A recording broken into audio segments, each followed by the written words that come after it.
নমস্কার বন্ধুরা, মায়ের হেসেলে আপনাদের সবাইকে স্বাগত জানাই। আজ আমি আপনাদের মানকচুর একটা স্পেশাল রেসিপি শেয়ার করব। চলুন দেখে নেওয়া যাক। সবার প্রথমে এই যে মানকচু আছে, মানকচুটাকে আমরা ছাড়িয়ে নিচ্ছি। আমাদের মানকচু ছাড়ানো হয়ে গেলে এটা আমরা কুড়নির সাহায্যে কুড়ে নেব। আমাদের কুড়নি সবার বাড়িতেই কম বেশি থাকে।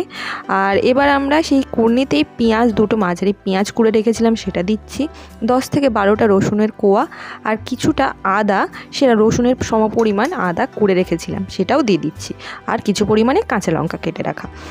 এবার দিচ্ছি নুন, হলুদ গুঁড়ো, শুকনো লঙ্কা গুঁড়ো, চিড়ে মরিচের গুঁড়ো আর চিনি অল্প পরিমাণে, সামান্য। আর এখানে 1 চামচের, বড় চামচের 1 চামচ বেসন দিচ্ছি। এবার আমরা এটা ভালো করে মাখিয়ে নিচ্ছি। এখন এটা মাখানো হয়ে গেলে আমরা 2 চামচের মতন ময়দা দিয়ে দেবো। এবার আমরা এটাকে ভালো করে মাখিয়ে নেব। বড়ার মিক্সচারটা আমাদের রেডি হয়ে গেছে। এবার আমরা তাওয়াটা গরম করতে দিয়েছি আর সাদা তেল ব্রাশের সাহায্যে লাগিয়ে নিচ্ছি। তেল গরম হয়ে এলে, তাওয়া গরম হয়ে এলে আমরা মানকচুগুলো এক এক করে দিয়ে দেবো। এখানে আপনারা যেরকম পারবেন সেরকম হিসেবেই দেবেন। আমরা অল্প ছোট ছোট করে নিয়ে হাতের সাহায্যে চেপে চেপে দিচ্ছি বড়ার আকার করে। আমাদের অল্প অল্প মাঝখানে মাঝখানে একটু তেল ব্রাশের সাহায্যে ছড়িয়ে দেবেন, যাতে মানকচুটা খুব সুন্দরভাবে ভাজা হয়। আপনারা ছাঁকা তেলেও ভাজতে পারেন, কিন্তু স্বাস্থ্যকর জিনিস খেতে কার না ভালো লাগে।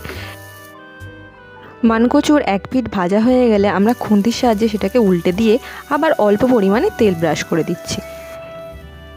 খুন্তির সাহায্যে একটু চেপে চেপে দিচ্ছি মানকচুর বড়াটা, যাতে বেশ পাতলা পাতলা হলে তো মানকচুর বড়া খেতে খুব ভালো লাগে। এখন আমরা বড়াটাকে একটু উল্টে পাল্টে নিচ্ছি। দেখুন 2 পিঠই ভালোভাবে হয়ে গেছে। এবার আমরা এটাকে সার্ভ করে নিচ্ছি। আপনারা সন্ধেবেলা মুড়ি দিয়ে খাবেন, খুব ভালো লাগে, কিংবা দুপুরবেলা গরম ভাতে একটু সর্ষের তেল, নুন আর কাঁচা লঙ্কা দিয়ে মেখে খুব ভালো লাগে। আর আমার এই রেসিপিটা যদি আপনাদের ভালো লেগে থাকে অবশ্যই লাইক, কমেন্ট, শেয়ার আর সাবস্ক্রাইব করে দেবেন আমার চ্যানেল মায়ের হেসেলকে। ধন্যবাদ।